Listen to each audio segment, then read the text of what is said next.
what's happening here that's not happening anyplace else? I mean, the competitive level starts at 4 years old. Classic rivalry. Hall of Fame type coaches, great personalities. All three schools, though, they changed the game of college football. Florida State Seminole, Miami Hurricanes, Florida Gators. You want to dominate your opponents and you want to get stoned, make sure that you roll up. It's the roll up, it's the vibes. Another beautiful day in the Sunshine State, and I'm kicking it with the illest. Larry Young, CJ, what it do? Shit, cooling, man. Nice day out here, man. Quick weather report. Sunny, in the low 70s. Out here, a little bit humid, but not too bad overall, man. I'm doing all right, though, bro. It's important. Weather is important. Nice weather is very important, man. You know, we talked about getting some sun rays. Right. Yeah, it's a good time to get some sun rays out there.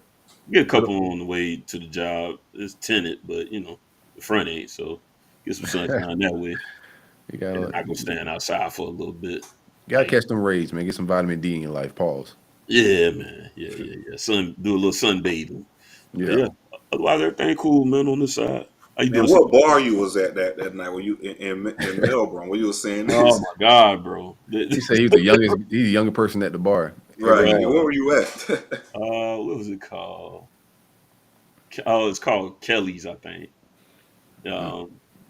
Which I mean, I didn't have high expectations, but like literally, I've been out so far like to like 4 bars, bro. I'm like, all right, man.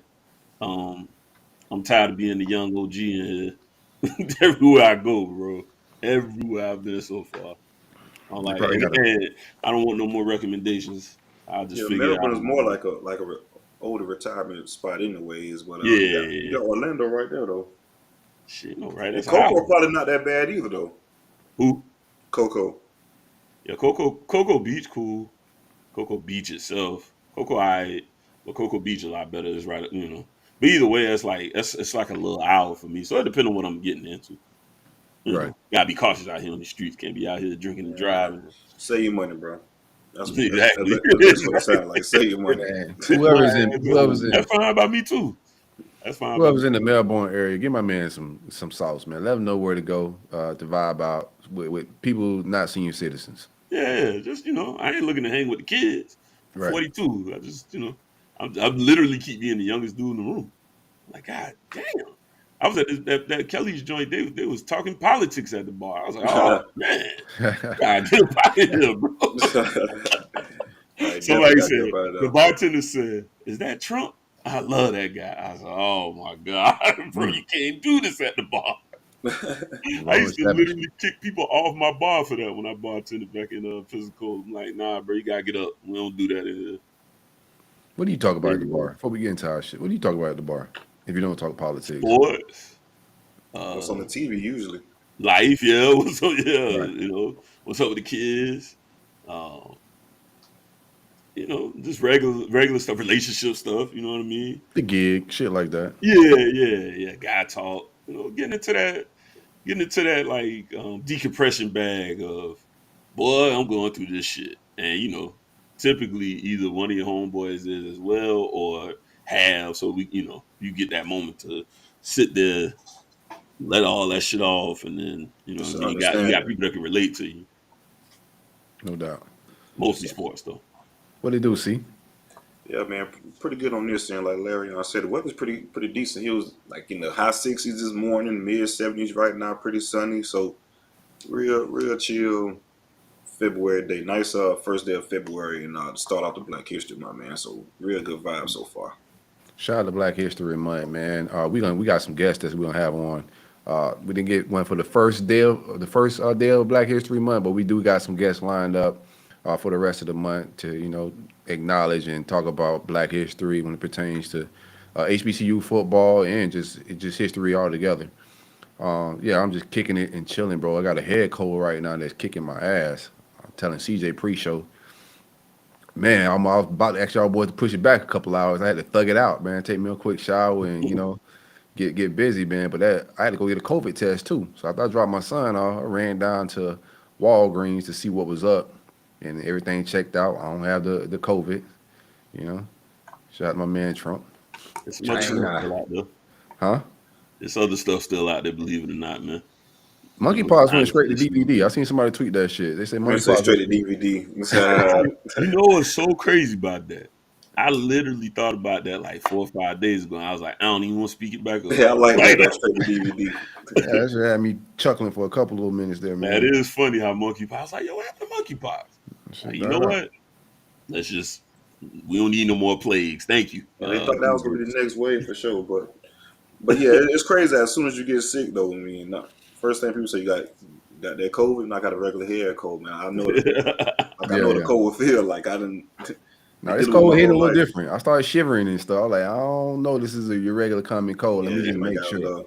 That's how I knew the difference, because I had sinus issues all the time. But once I had them chills, I was like, oh, this is different. Yeah, this ain't what I'm used to here. Right. I ain't never had no chills. I'm a hot natured person in general. So the minute I was like, bro, the air condition got me freezing. Oh, I'm sick. This ain't what it is. That was me. I had the AC off and was shivering, bro. I was like, it's hot in here and I'm shivering. Bro, it was no in between. Like, I either had the AC on, was freezing. I turned it off, I burned it up. So I just took freezing and tried to bundle up. I was like, I can't do the burning up part. Yeah, that was a wicked time, man. No more how sick were you after your 49ers lost this weekend? Oh, I ain't gonna lie, bro. Like, usually the sports stuff don't bother me at all. I was sad on that one, man. I ain't gonna hold you. Just because I was like, not like that window closing. Not like this. I mean, a lot of the pieces will be back. I'm not overly concerned with that, but it's just tough. It's tough, man. Anybody that's a fan of these sports, and that's why, like, especially young kids, they don't understand. It's like Patriots fans, bro. What you witnessed is amazing. You don't see it. There's nothing to replicate the New England dynasty. Right. So it's real tough to get back. And I was like, of course we had a chance to lose the game. I mean, it's always a chance, obviously, and we going into their house. But once Purdy got hurt, I was like, oh, well, we can't win this game. And I tried to hold the faith. And then Josh Johnson came in, a couple of delayed games. Fumble, snap. I'm like, all right, man, this just ain't. Then he gets knocked out.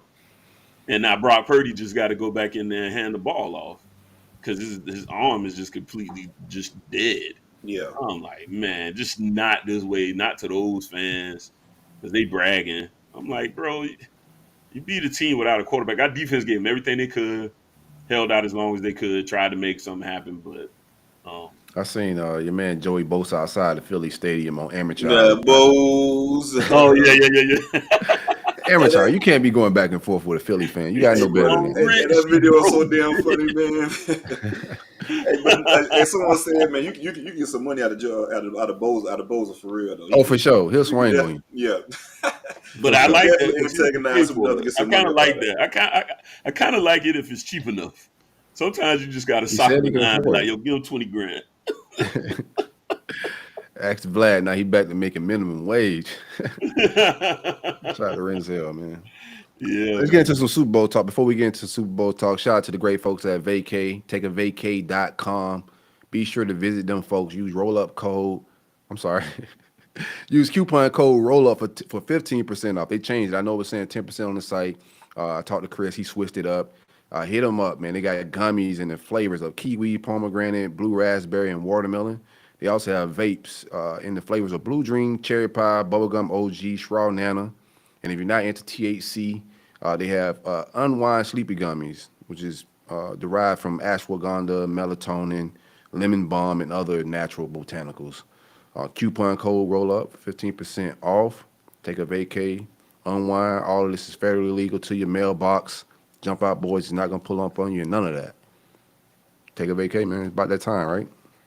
Yeah, man. I wish I could take a VayCay right now if I had to go to work. We've been in there dead as a doorknob, but I'm almost taking a VayCay at the job, actually. But Super Bowl. Well, okay. First off, I'm gonna ask y'all boys, what was y'all thoughts on the other game? Because I'll be honest with you, I was so out of it. I was like, man, damn football for the rest of the day. Like, I just couldn't get back into the spirit of it. Just like I said, just not losing like that. I just needed a better fight than that. But I was hearing like, oh, since he got cheated, yada yada yada. So what was y'all kind of thoughts on that game? I honestly didn't pay like attention to it. It was on, but I wasn't watching it. It was a late hit. I don't know what. Yeah, that shit was late.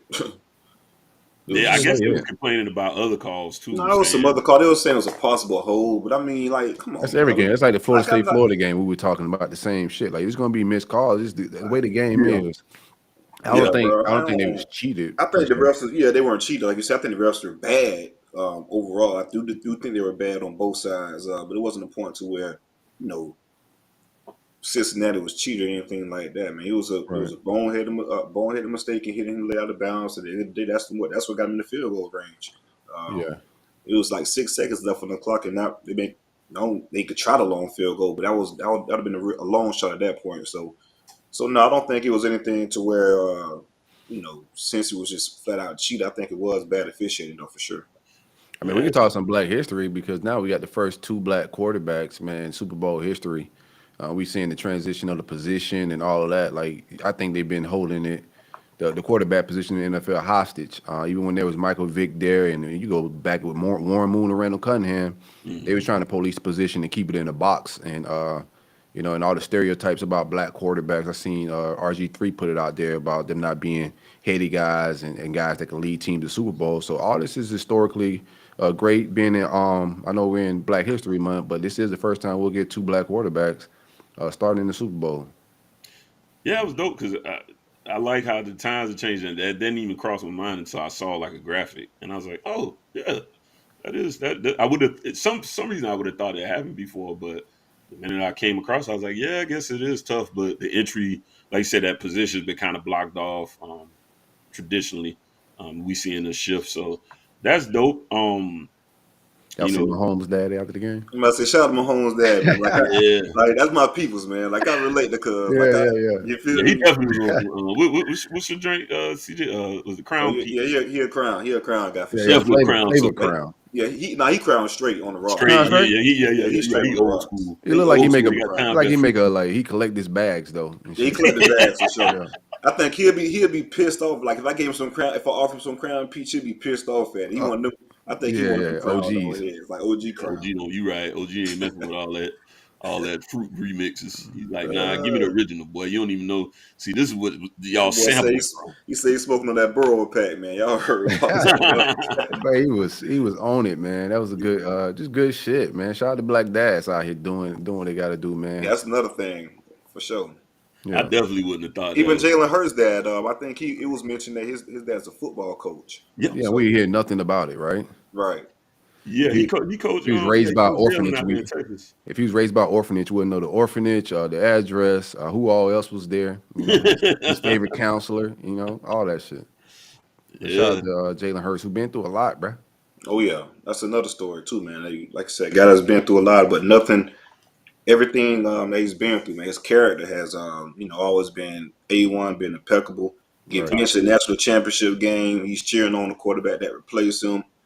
Go to Oklahoma and do that in grace, that type of deal. So that's you're right, 100%, man. Eat our food. Even the injuries, he had to deal with some injuries too. He did go down to Miami, man. What that guy could have? See how a small decision. Imagine if he went to go play for Manny, man. Ooh, I mean, he great though, so he might have, he would play XFL right now, man. Might have went 8-4 with Jalen. Jalen's special. I mean, gotta give him that. I think Lincoln Riley helped him out. I think he definitely elevated his game at Oklahoma. It was some stuff missing from his game that he did gain leaving Alabama and getting at Oklahoma. Yeah. I can agree there. And then he's got to the NFL, and to be honest with you, there's tweaks to the way they call the offense in favor of his skills, but that's what you're supposed to do anyways. But I think, I think going to Riley help his passing game take it up another notch. And I mean, at the end of the day, we strategically, when we played him, we took away the run for the most part and made him throw. And I thought he did a pretty good job against the number one defense in the country. So, shout out to him. Shout out to his father. Like I said, that story is just not as sexy. They like to sell trauma, especially black trauma. So when they don't have that to sell, it's like, who cares? He had a good dad. Bro, the fucking draft shit, like Trey Wingo, a wild fucking boy, dog. Like he be salivating at that shit, man. Yeah, Oh my god, it's crazy. Who that? Trey Wingo. Whenever they do the draft shit, man, it's crazy. And you don't really pay attention to it, but someone when they put a microscope on, like, bro, it was wild, man. Like, and shout out to his dad who smokes crack. Like shit like that, bro. Yeah. Damn, everybody ain't need to know that, Trey. Even in the comments, I seen when they dropped the video of Mahomes' dad, you had so many people in the comments calling the man a crackhead and shit. I'm like, bro, y'all way out of pocket. Like, right. Like I will be drunk at my son's championship game. Are you kidding me? Right. Bro, I'll be hella sauced up, man. They just having a good time. They just won, two. You know. They don't watch the games like you watch the games, bro. Like they watch it a little different. Yeah, look, right. Nah, salute to that, man. Have a good time. These people are humans. Shout out to another T Morant, man. Shout out to T Morant while we're giving black fathers love. I love T's energy on the side of the court line, court side, man. He's a yapper. He got that energy. He's gonna support his son through and through. Because he know, listen, one thing with you, T know he helped make that. So how do y'all feel about Eli Apple and his mom? Oh man, that's different. That was different. Yeah, with red. Boo to them. Boo to the Apple. Yeah. Nah, because it's like, okay, I mean, we men here, so we can talk about it. It's a little different between, like, the perfect example, pre-show. Sil was talking about his son going to training and practice. What you tell him? You say he's a little under the weather. Suck it up, tough it out. Let's go. Your mom probably be like, my baby don't feel good. We packing him up and we going home. So I don't know. The mom around here a little different though. I don't know. She probably haul his ass out there. We done bought these cleats. You gonna run today? You gonna run today? But just like I think it in that relationship, they even brought that up in his draft interviews and stuff. Like, felt like he might have been coddled a little too long. So I do. Both of them deleted their social media and deactivated real quick after the L. Might well because they talk a lot. You know what I'm saying? But you really should stand in the paint. How you talk that much? Like he get barbecued a lot. I don't understand how Eli Apple still has a big mouth. At this point, bro, you got to be quiet. Just go out there and put in some work, man. And if you are gonna talk shit, stand in the paint. You can't deactivate, man. Yeah, I'm out of here. Yeah, they're gonna be mean to me. You was mean to everybody else. Yeah, that's exactly. That's the thing, bro. He was quick to send those Cancun jokes. Yeah, come on, ticket to Cancun. Boy, they had the Cancun. Oh, they had a lot to load for him, boy. And he knew it. That's why I'm like, why would you do that? Right. Why would you do that? Who else was getting off crazy? Oh, Kayvon Thibodeau. He was like, look like we might be better than the 49ers right now. Shout out Joe Staley, boy. Joe Staley had time. Joe's 49 through and through. Joe like, come on, bro. You had 2 sacks and you struggle against average tackles. Someone else was like, bro, we seen y'all film, bro. Like, cut the cap, man. We watched the film. Yeah. Yeah, get out of here. I like when, like I said, I actually enjoy it when, people actually have time. I mean, Joe Staley is a millionaire. He's retired, and he's only been a 49er. He's always like Joe was always one of my favorite guys because he got that mean streak to him. He gonna protect the brand, his quarterback, his teammates. So I like that, man. Go out there and tell them people, watch your mouth, watch how you talking. Even I don't play no more. Come to be respectfully. Yeah, Thib did the cop out too. Who are you? Bro, it's Joe Staley, dog. You don't know who Joe Staley is. Get out of here. Like, stop trolling him. You don't know who Joe Staley is, bro. Like, go do something else, man. That's still back though. He gonna cop out with I don't know who you is. Right. That's how them just do it, man. They think that's the dig. Like, motherfucker, you know exactly who I am. Like, come on, bro. Right. Come on, man. No doubt. Fun social media. So stuff. who y'all got? I don't want to make let's make our picks next week. week. Let's make our picks next week. Oh, yes, right. We got the game a little bit. We got a bye week, so we could talk. I don't care who wins. Usually I have like a favorite who I want to win. I don't care who wins. A black quarterback's gonna win regardless. I do want to shout out my man. To me right now, man. Me too, man. I got that feeling spirit. Me, Kevin Hart. My man Brian Johnson over there too, man. Big fan of that guy. Cheering for him. Chauncey Gardner. Got a lot of energy. Like Philly got a lot of stories and a lot of vibes. Jalen Hurts, who's the young lady that was with him? I know there's a lot of smoke about who she possibly maybe is, manager or his girl. No, that's his Yeah, I think his girl's with him, but his agent. yeah, that's His a agent. picture. That's his Yeah, agent. it was both though, wasn't it? Is she both? No, I don't know. She's both. I'm saying it was a picture of him with his girl and the picture with him and his No, agent. it's the same girl. They saying Oh. at first we thought it was the. I thought it was the girl. I seen shot at Tia. Also, his agent. Yeah, okay. Yeah, Tia had posted a picture, and Tia know the love story and everything. How they met, like the dates they went on. I guess she was like watching them log in and check in on socials or something. When he signed the contract. Yeah, she was right there. Sound about right. I can imagine she is the poster. That's probably Tia. Football. Did she take off her glasses? That's probably Tia. It might be Tia. Haven't seen them two in the same Hey, place. you deserve. You put in the work. We know what Hurts committed. All right, we kid. All these are jokes. This is not for real life. We're gonna get into some big three talk.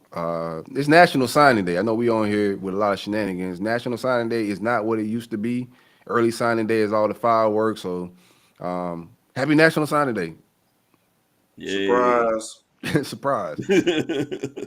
Yeah. December. We know December they kind of cut the cake now. That's National Signing Day. That early signing period in December. That's what it is right now. So once that took legs, we knew that February would kind of go to waste. Shout out to D-Rod, man, a homie. Good day for the super chat. Good day, fellas. In the words of Silk, to identify Eli Apple when a barbecue on the grill, everybody smell it. Everybody smell the barbecue when it's on the grill, man. Yeah, that shit smelling good, boy. The neighbors smell it and come knock on the door. Hey, man, y'all cooking over here? You got throw your boy a plate. Oh man, it was like when that remind me of Ocho Cinco telling people the route he about to run, and still do it and still actually pull it off. But you can't actually take him for his word if you're a DB. You know what I'm saying? Right? Yeah. Like what he said is bullshit on your side because, like I said, you can't take it for right. You don't know what I mean, and that's why I've always had the ultimate respect for defense because ultimately you really don't know, no matter what. You could guess, but they know what they're supposed to do, and you got. All you doing is reacting for the most part. You can dictate some things if you put your hands on them, but they know where they're going. You move a bitch around a little bit. That can change a lot. Well, we only had two guys of interest today. Nicholas Harvard did just announce he wasn't a guy that I thought we would get. Who did announce with? He actually went to South Carolina, was my second. If people don't know who Nicholas Harvard is, that's the big fast motherfucker y'all been seeing running track lately on all the clips and stuff, man. 6'5", 230. In my opinion, he shouldn't even pick up a pair of cleats at all anymore. Like the kid is that legit on the track. But see, the thing with that kid too, which is why I kind of like this as a dark horse, is his academics are really important to him. He's like a real professional at a young age, and he's interested in medicine. So South Carolina has a great medical program, so that made sense as well. So I believe that kind of maybe ended up being the determining factor. Maybe the opportunity to play. I mean, SEC. I think once you combine the medical and possibly the opportunity to play in the SEC, I think that was probably the ultimate determining factor for him. The track stuff is still important to him, but you think you're gonna play football? I think so. I mean, the way they talking. This is the thing with track, right? Like, you got to be Usain Bolt. He's to running get the bag, but Usain Bolt. Really? Like, well, okay. I won't say not really, but I think from what I heard, they feel on his side that the ceiling is higher in football versus track and field. And I kind of get that because it's like Usain Bolt was like they took his life savings of $12 million. I'm like, $12 million, and it's gone, which is bad. No, I think Usain Bolt got way more than $12 million. Yeah, that was just $12 million he had. That's one bank. Yeah, I think that's his stash. Because I never understood. That's I never understood like the track and field money because it's like sponsorship. It's so sponsorship heavy, and it's like, man, he might own the whole country of Jamaica, man. Like his partnerships and stuff. He was like, bro, he's a different type of Olympian. But a lot of these Olympians, man, they forever get checks. Like that's a different type of legacy than college football, man. If you could make it to the Olympics. Like we talked to I forget my man name, Flamingo at Florida. Sorry, Kush is big, and then cold medicine kicking my ass. But my guy was telling me like some of the deals he got as far as like sponsorships and stuff before he even knew he was an official Olympian. Like it's some crazy money that you can make before you actually even qualify and make it the Olympic team. And you can always go back and play football. But NIL could change that, you know, because now football is profitable as At a young college age, right. athletes. It's a little different decision. Yeah, I just know if he just how his body type is, he's already long legs, sprinty. He focused solely on track and tone his body. Tone his body specifically for track. Oh yeah, no doubt. That shit could be scary. He could be an absolute monster, man. That's why I was interested to see, you know, he goes into football now. I'm interested to see if he decides to, you know, try to play outside receiver, or does he try to bulk up and play tight end a little bit? Me, I would say just stick to the physical type you got already and just work on your route running and hands. Personally, that's just my opinion of it. But Grant Holloway is the track. With route running hands, man. If you ain't, I think you play DN for a reason. You ain't really got it at that point. Well, I don't know. You talking about a freak athlete? We'll see. Because I mean, initially, to my understanding, he was recruited as a DN, and then Mike. No, I always say this dude's name wrong. It's real bad because it's Black History Month. Coach of Maryland. Loxley. Loxley, yeah. Loxley is the one who introduced offense to him. And then they say like in Under Armour, he was out there running and stuff. He looked smooth. It's just, you know, it hasn't been like his primary position. Most people was recruiting him at defensive end. Then towards the end, it basically seemed like people was like, just come play football for us. It don't really matter. Yeah, you want to play football, come play football. You big, you fast, and everybody on the field. That we'll figure all the rest of that out. And with these gloves nowadays, your hands ain't got to be that great. Them bad boys replace Stickum. No, it's still some. I'm watching them drop the ball every week. I'm out here these 707s, bro. These kids, amazing, right? Because I've had them gloves on. I'm like, bro, this thing basically grabs it for you, but whatever. Y'all got anybody that's possible? Yeah, I got one actually. Now that you mentioned it, Dylan Brown Turner, 3-star linebacker, recently committed to FSU.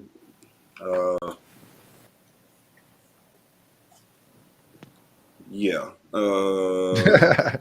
He just did? It was like a couple of days ago. Yeah, a couple of days ago. He signed it today. Yeah, I'm not really a fan of this tape, to be honest with y'all. Just looking at the film is just okay. There's nothing that stands out. I knew that Randy special was coming. I didn't know when it was coming. It's Randy special. I didn't know when I didn't know when Randy Chandler was going to grab a player ranked in the thousands, but I knew it was just from him being at Florida. It's going to happen. He did it with us as well. Yeah, we got a Randy special, man. I ain't gonna lie to you. And we went all the way to Texas to do it. The kid was committed to North Texas. He was about to sign in North Texas. Like, I just don't. And I'm not a component of like rankings and all that. Y'all, they say Randy found Kyle Trask in Texas. So yeah, shit. Miss me with that, dog. Like I don't know, man. I'm just not a fan of the film. Is like you look at certain things for linebackers that film, like speed. Reaction and just how violent they are. It's not really a violent tackle. Speed is okay. It's just okay film. I mean, it's nothing that I think we should have took to close out the 23 class. It was random as shit. Like I thought everybody was kind of done. Yeah, we were. That's what I thought as well too. But like you say, Randy doing Randy things. He seen something he liked and took a flyer on it. But yeah, I do feel like if we would have gone this route, those are linebackers that we were recruiting. Well, I feel like we should have offered at that point out of South Georgia, who could have been a lot cheaper. Caleb Lavelli, 3-star linebacker. You said what now? You said cheaper. What y'all pay this one? No, I'm saying it's like for like recruiting space and stuff. Oh, like that. Okay, cool. This kid was like less than 250 miles away, like that. Yeah. No, not like that. I mean, if I'm ranked 1,500 and I'm in Texas, I don't even need to visit if you call me. See, that's the thing. Like once the official visit was like set, I knew it was a wrap. Like, come on, I mean, like, yeah, you definitely finna commit. Yeah, this is just ice on the cake though. As far as the visit, we know you're coming. But commit as soon as they say, "Hey, bro, you want to visit?" Yeah, let me commit right now. Can I commit? Right. I need to He's like, let me back that up. This ain't no prank, right? Right. But seriously though, yeah. I don't know. We'll see how it pans out. I'm not too excited about that. I don't really care either way. But yeah, Dylan Brown Turner. We'll see how it plays out. And it's no slight to the kid or anything like that. I mean, hell, you definitely take advantage of the opportunity. This is more so a slight of the evaluators in this situation. But hopefully Randy proves me wrong, but I doubt it. Randy don't like fighting on the trail like that. Like Randy on the trail is how he looked when he had to sing "Happy Birthday" to Kamari McClain. He ain't really trying to do that shit, be kissing kids' ass like that, man. So he past that can stage at this point. Yeah, he hit sometimes. I ain't gonna lie to you. Every now and then he hit. He hit with Voshan Joseph. Yep. That was he wasn't in the thousands, but he damn sure was a sleeper. It's another kid. And you could have spent that shit too. Okay, he a Miami dude, right. Decent school. I can't spend this. Back then, the take they did say this is a decent where he plays. There's like a lot of coming. Oh fuck that, bro. I ain't got time to spend it. I ain't got nothing. There ain't no need. Yeah. Listen, if he pans out, then you say, well, Randy still got it. Right. In the meantime, ain't no sense of hyping it right now. Yeah. Make it make sense later on if it actually does. Jaden Rashada was probably the biggest name today outside of the man we were just talking about that committed to South Carolina. He commits to Dilly out there, Arizona State. He finds a home. Congratulations, man. He figured it out, Larry. Shot Dylan. I think his dad played baseball out there at Arizona State, so his ties there. That's how they knew Billy. Billy was the coach out there, OC at Arizona State. Yeah, he was. That's right. He was. Right. And it's crazy. Michael's OC at Arizona State too. But yeah, shout out to Dilly for getting him a blue chip within the first year. No matter, even though it was a weird situation how it shook out, he got him signed or whatever. So shout out to Dilly. I'm pretty sure they didn't get 13 million. So 15. The numbers is up. I only got the money. Just move out the way. Twitter bucks. Pressing through, pressing on. Yeah, I'm absolutely sure though that he did not get no 13 million. So once again, this that's it. This is the craziest, one of the craziest recruitments I've seen so far. This NIL stuff is really interesting and fun. You think that's the craziest? It's been a wild year, man. As far as you right, it's probably not the crazy. Well, Kamani's crazy, I guess. Both of them, I don't know. They might be one. Yeah, I'm about to say they running neck and neck. To me, I think so much of it is for his in particular. I just don't understand, and I never will, why you wouldn't just go ahead to Florida, because that seemed like something you were, trending towards even before the Miami decision. You make the Miami decision, then you go to Florida, and then now you don't go to Florida because they ain't got the money. Bad decisions to make around them, man. It's just bad decision makers, bro. Right, and then now you going to Arizona State, where I'm sure you still did not get the money. So I just don't, it's wild to me. It's just a lot of things. Like I said last show, they could have avoided signing a letter of intent altogether if he wasn't going, because the deal was shut down on the 7th, which is 2 weeks before early signing day. So they could have shut it down right then and reshifted with the recruitment, NIL, renegotiated. They could have did a lot of things, but they signed their letter of intent with no new negotiations of NIL, according to On3 and 247, the guys that reported on this stuff from what I read. I also know some stuff behind the scenes. I ain't finna bullshit y'all. But I thought it could have just been handled different. Like, once the NIL fall apart and the business is not there, first thing I want to figure out is the business before we sign a contract saying that we finna show up to be a regular student. Let's figure that out. So I just thought the guidance around him was a little off. I don't want to tell nobody how to follow their kids. I just thought the guidance was a little off, and I would have moved a little different. Yeah. Like I said, if it's about the business, which is what the narrative was, at least maybe that's some spin on it. So, but anyway, good luck to him. Sure he'll be in the portal in a couple of years. It's possibility, man. It's like, it looks like I don't got no more takes. No, he could be the man out there, Arizona State, man. I think he. Possibly, but then what they gonna like? So much of that goes to right. They still want you to prove yourself at a different level of competition too. So a lot of kids, like, you look at who's a quarterback for Wake Forest. I thought he should have probably went Sam. Sam, right? But he decides to come back one more year. I'm assuming to prove something else, like going to Notre Dame. Plus, he ups the level of talent around him in general going there. So, I guess he's trying to raise his profile some more. Yeah, Sam Hartman. So that's what I mean. I don't necessarily saying he's going to flame out or nothing. He could be very successful, but then it just seems like there's a trend as well to where you give them one more, just so they can. The question marks can be put all the way away. So we'll see. Best of luck. Already. Only other guy that we have making a decision today is what's your young man name? Jamel Howard. He was the defensive tackle I brought up. He came on a visit. By the time you guys will be hearing this, if you're not listening live, if you are listening live, make sure you hit that like, subscribe, tell a friend to tell a friend. But he is announcing, I believe, around 4:00 is the schedule for him. I believe it's down to. I mean, he took official with us. I think it's Illinois, Michigan, Wisconsin is who he was originally committed to, and LSU. I think he ends up kind of some of the buzz is that he ends up back at Wisconsin. Some family stuff there too, and from where he lives, it's like a 2.5 hour drive. So there's some thoughts out there that he ends up just going back to Wisconsin, but there's an outside chance he would be a good get for us because we don't have like a body type like that.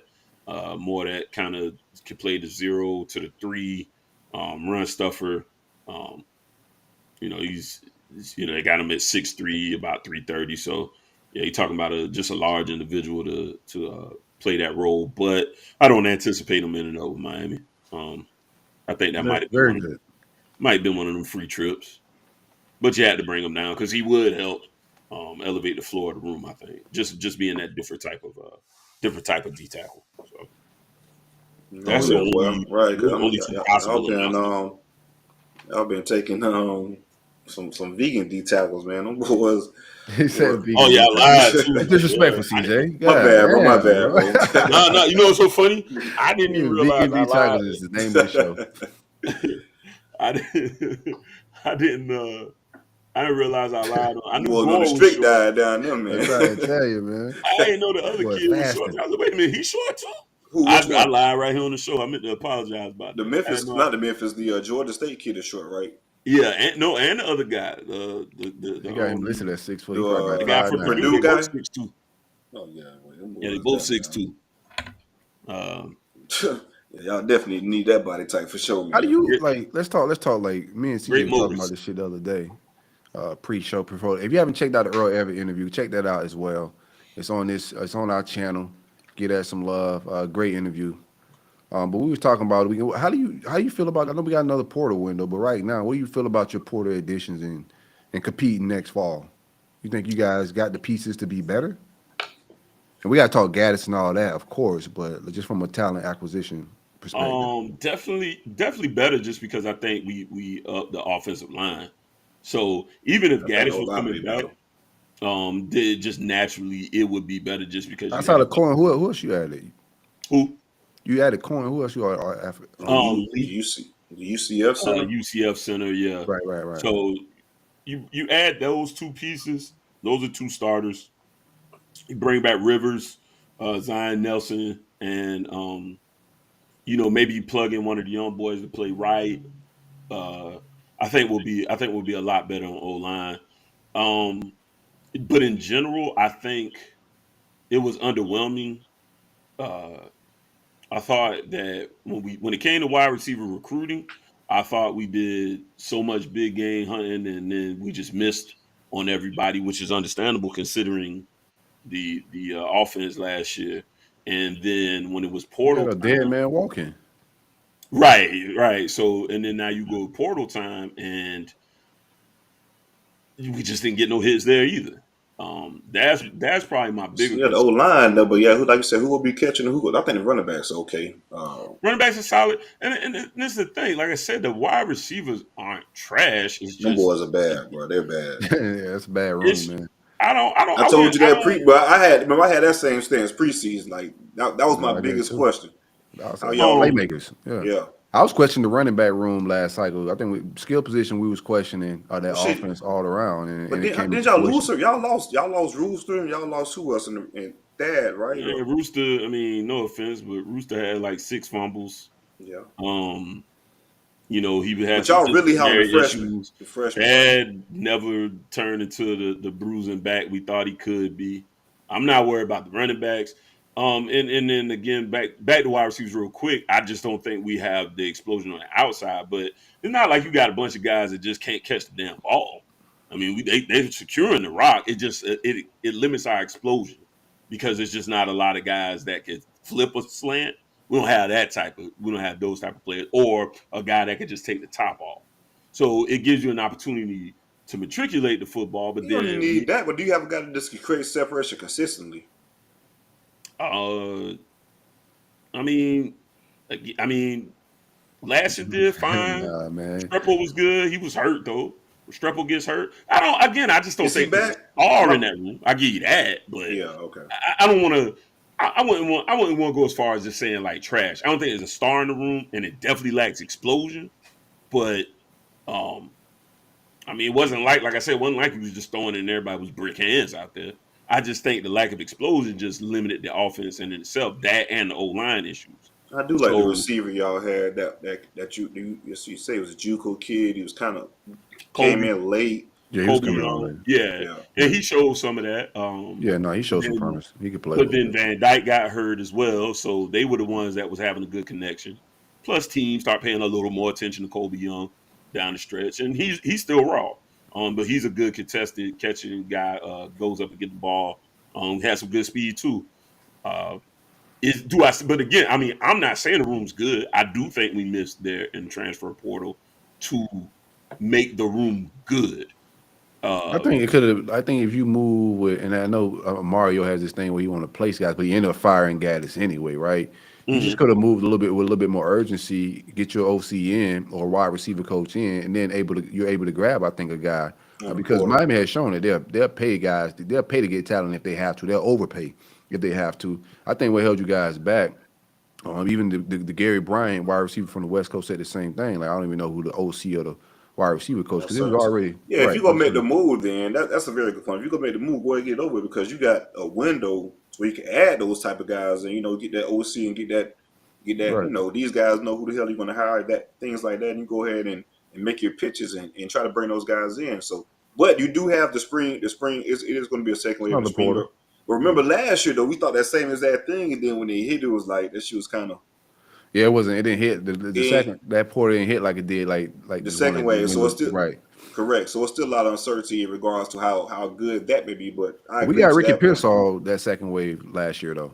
It didn't seem like a big thing at that time, but he turned out to be a playmaker. So it's definitely an opportunity there. Now we got Dylan Gibbons doing the second half too. So it's been done before, but I just remember that it was kind of slow. It wasn't what we thought it would be. Right. But yeah, to your point though, if everybody said this decision been made for months, if that's the case, then why wait and drag this shit out? You could have been did that, hired your guy, and got in on some of these portal receivers who we had opportunity to get in on.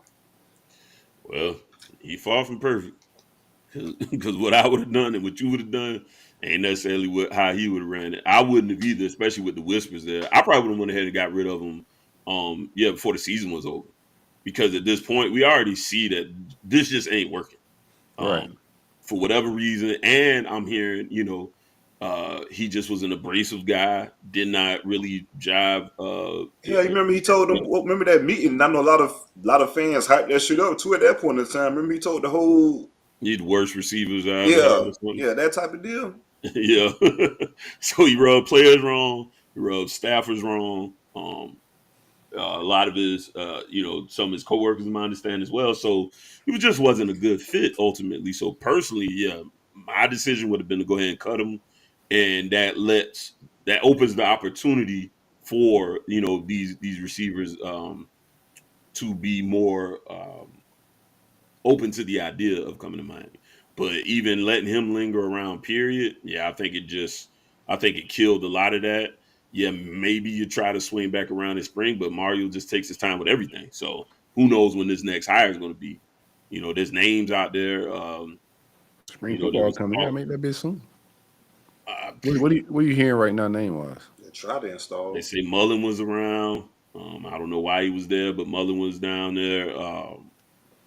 Miami campus was just in Miami vacation. Seen around Miami. I don't know if they saw him on the campus, but I did hear he was around there. So I don't know if he got people there either too. So Scott Frost is a name. I don't think you have no people in Miami. I'm just gonna go out on the limb and say I'm pretty sure. If I was guessing, I would say no. Scott Frost is a name that's been heating up. Be a good move, I think. I wouldn't mind Frost. I think it'd be a good move for him as well. After going to Nebraska, I think it just went south for him bad. I think he could use a rehab. He could use hypo. Maybe Arroyo's his name's still buzzing. Ew. That's nasty work. Or Arroyo is nasty work. Hiring a fire guy just doesn't slap. I don't think the fan base is gonna feel that. What the street saying about it? Man, shit, Frost is fired too. I say it would, I don't know. That's another thing. I don't know if they know the best, anyways. I don't really care what fans say. To be honest with you, because I'm just a fan too. I don't think I know more about this game than these guys. T. Martin's a name that's still out there. Your boy Brian Johnson. That wouldn't be a bad hire. Yeah, I mean, me personally, I'm a little bit more for a little bit more of a youth movement when it comes to that staff in particular. I think they could use a little. Who would you want personally? Like, throw a name out there that you would like. I would rather see me. I'm more of a risk taker when it comes to that. So I would rather let's try T. Martin, who has had the capacity before. Let's go with Brian Johnson. I'm more in tune with let's roll the dice on. Because that's what I think his one negative on this staff was. These are all proven commodities who have all had success, but they're a little bit older as well. So I'd like to invigorate the staff with some youth. So personally, that's where I would like to lean. If you gave me the choice, it'd be between T. Martin and Brian Johnson. Those would be my personal selections. Yeah, I don't think Brian feeling the recruiting thing from what conversation I had with him. I think he's gonna vibe in the NFL. OC, a lot of OC talk. Yeah, I've been hearing that for him. Yeah, same thing for Brady, because Brady name came back up as well, but I think Brady likes his trajectory as well. If he kind of hangs out with the Bills a little bit longer, getting some of that tutelage under Dorsey, and that system's been going well for him. Yeah, he seems to be in line to be one of the next OCs as well.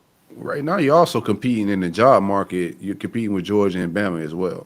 I think if you got a head start on that, you fire your guy during the season, you get a jump start on that type of stuff. So that's another reason why I thought he should have fired Murray, because right now, Alabama's struggling with trying to find an offensive coordinator. Yeah, they say Tia said that Nick told him it need a few more days, and then he said he was going back to Washington. You heard it there first. You heard it his second or third. Well, she said, and we're talking about Ryan Grubb, the offensive coordinator out at Washington University. Dude makes like $2 million like that chilling in the Northwest. Yeah, man. Making good bread. Ain't no way out in the Northwest for Tuscaloosa. That wouldn't be the vibes. Yeah. Unless you got a real big duffel. He make $2 million a year, but it was reported during this week that he turned down the job to go back at Washington. What Tia's saying? I know she talked to Nick personally. She said that Nick told him, we got some other candidates. Okay. Hold your horses. And I hope they do. I hope they ain't stop after him. That was what she said. He said Nick told him hold it down for a second partner, and he was like, nah, bro, I'm out. I don't know how much more you're gonna offer him. Like you said, $2 million, way less pressure in Washington. I'm not going to Alabama. Weed's legal? Yeah, I'm sorry, man. I don't know. Chill, got Peanuts back for another year. Put up some decent offensive numbers. Get you a head coaching job. Yeah, man. 11 wins get you fired at Bama. Arroyo too. I hear some of the 11 wins in the first round quarterback. They talking about Arroyo as a possible NFL quarterback coach guy as well. So he had Jared Goff and Justin Herbert. So you know, and him and Mario have a previous relationship. So, Right. and you know, I'm trying to lean Y'all on. can't lie with that one though. There's gonna be a rough offseason. I know Florida State leading the league right now with offseason lies, but y'all can't catch up if y'all hire Arroyo. And that's fine because that's what we always win. So at this point, I don't care. We had the Broyles thing, right? We ran with that, right? And it sounded good on paper. It didn't work. Listen, I will humbly concede all-season champ, no problem. For regular season winning. Y'all gonna get it somehow though. It's gonna be a way. Yeah. They gonna figure out a way, bro. Oh yeah, they gonna do the work for me. I ain't gotta do none of that work. They're gonna tell me why it was great. Don't you worry about it. But nah, I mean, so you know, but see, this is the same fan base that said Ken Dorsey. Right. You don't know Ken Dorsey. Y'all listen, y'all don't know him as much as you think you might. It's just the truth. Not Ken look like Miami. Even Clint. They didn't want Clint. They didn't want Clint hurt either. They didn't want Clint and hurt. he was a good recruiter, and now he's a defensive coordinator for the Seahawks. These guys are both on playoff teams, leading the helm. And y'all said, no, we want such as. I don't pretend to know more. I really don't. I'm just a humble fan. I done sat down and watched film with one of my homies as a coach. That's about it. And even that is a learning curve, and I enjoyed it. But I don't pretend to be much more than that. These guys do this for a living. This is their fire, desire, their passion. This is what they do. I do think Mario needs to nail this hire, though. I think it's been Miami offense has been just sputtering for far too long. It's time to get this thing turned around and, you know, try to bring some more balance. I think in general, I don't think the defense was that bad last year outside of maybe Florida State game.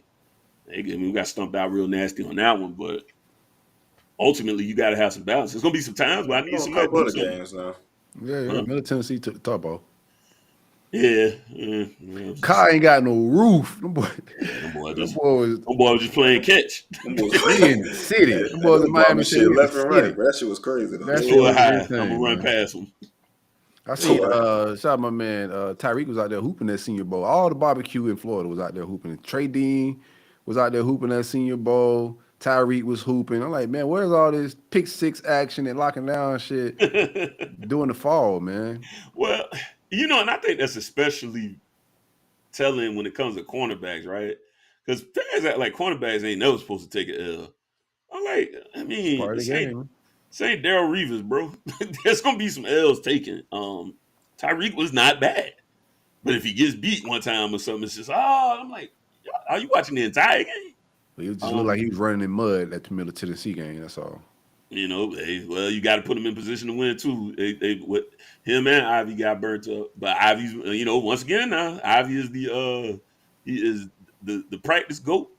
They talking real big about Ivy again. He's at I think he's doing the NFL Players Association Bowl, right. And Tyreek is at the Reese's. But both of those guys have been spoke highly of. You know, I told y'all time after time Tyreek was coming up in these first rounds on these mocks. And I still think I've seen him in there in some of these early ones. So I would say this, I don't expect him to fall past the second round at this point. For sure. You know, just he has all the physical traits. He was a 5-star recruit. So remember, usually when you're talking about 5-star, it's a combination of physical traits and what we've seen previous. So he had the tools coming in. There was a lot of questions about safety versus corner. I think he kind of hell-bent on playing corner. And I think Kirby had the recipe, dog. Kirby, his freshman year or something, Kirby was playing him like a hybrid nickel, slot, safety, and blitz and stuff. Kirby had the recipe. That's why he'll play in the league. I mean, in college, you could make some preference and hit the portal, but you're a pro. You're just gonna go where line you up at. Where you gonna last the longest? Yeah. So, hey man, you're gonna either play this safety or this nickel spot, or we're gonna just let you go. Yeah, we're just gonna cut you right now. Yeah, and if you get in that first round money, you definitely ain't all that grumbling and rumbling ain't really what it is. You're gonna start seeing them checks roll in and say life wallet who. I'm trying to tell you, we're in the thick of Big 3 talk, man. I gotta give a shout out to my great folks at Alan Horne Insurance and State Farm. They insure the states of Florida, Georgia, Alabama, and Tennessee. Alan's a Gator alum, pitcher. Also a Yankees pitcher. Show them some love. If y'all need your home insured, life insured, you got a motorcycle, anything you may need insured in the states of Florida, Georgia, Alabama, and Tennessee. Give my guy a call at, man, I do not have the phone number in front of me. I thought I did. That's bad business right there. 786, yeah, something like that, right? Give me 1 second, man. I got my ad read in front of me. I don't have the one with the. All right, let's start. Let's get back into big three talk. I'll get the number in a second, man. That's crazy. Yes, 706 692 2888. Yeah, 706 692 2888. Also follow him on social media at SF Agent Alan H. That's ALANH. No doubt. Shout out to the great folks at State Farm Insurance, like a good name. What is True Prep? How many schools do they have down there? Have y'all ever heard of that one? No, you can just make a school. They're making new ones every other day. Yeah, Miami True Prep. Never heard of that one. Like we just offered a kid from there, I think. If I'm looking at this right. But yeah, okay. Sorry, I just got distracted real quick because I saw that and I was like, the hell is a True Prep? Every other week. Yeah, I didn't have a lot of action today. Caden Jones actually signed today, the offensive tackle out of Texas, who committed a couple weeks ago. So he signed on National Signing Day. Outside of that, we just got preferred walk-ons, man. Which was Lane Swafford is a strong side defensive end, was committed to Maryland. He flips over to us as a preferred walk-on, which is be a better man than me, to be honest with you. I'm gonna go get that free ski, ball out a couple years, and hit the portal for some NIL bucks. Come on, man. boy, you got to get better guidance, boy. Come on, man. You can do that next year. You got to wait a couple of years. I'm gonna tell you something that's also crazy though, man. Trayshawn Ward, out of high school, was committed to Maryland. Had an offer from Maryland. Took a preferred walk on to FSU, and see how it turned out. But it's on crazy. himself a little bit. Yeah, I ain't mad at it. We just a better man than me. Yeah, I definitely take my talents to Maryland for sure, though. My son got the preferred walk on. I let him live his dreams out, but my advice would be, hey man, go up there, ball out a little bit, play with that level of competition, get you some reps, get on the field as quick as you can, Put and the then hit money the in your quarterback. pocket. But from another perspective, we need as much talent as we can on that practice squad. You need competition, man. Iron sharpening iron.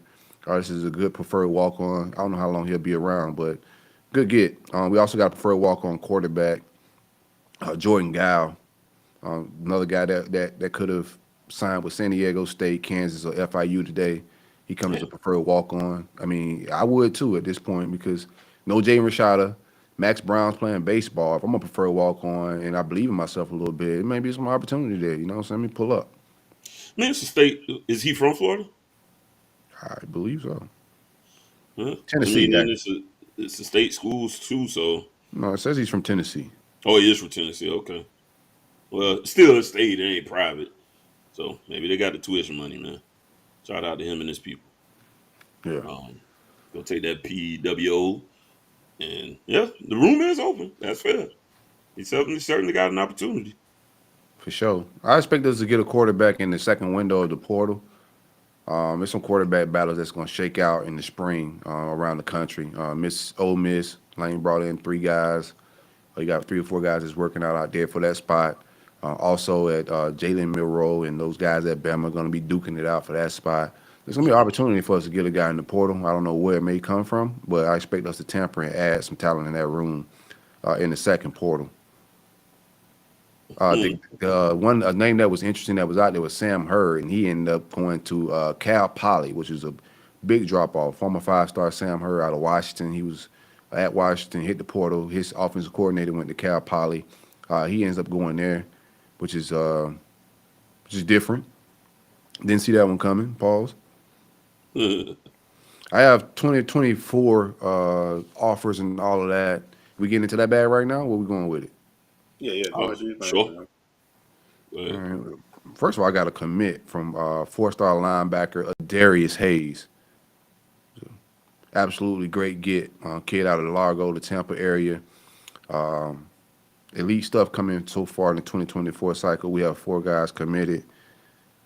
DJ Lagway, 5-star. Miles Graham, borderline 5-star. Number 2 guy at his position. Darius Hayes coming in at number 7 at his position. Number 61 overall. And we also have running back Chauncey Barnes, who I expect to skyrocket with all these helicopters flying into Benjamin High School. Like 561 got a lot of helicopter action going on, man. Big talent at the crib this year, bro. But Chauncey Barnes, and I said this on stage, Miguel, he's a borderline 5-star talent.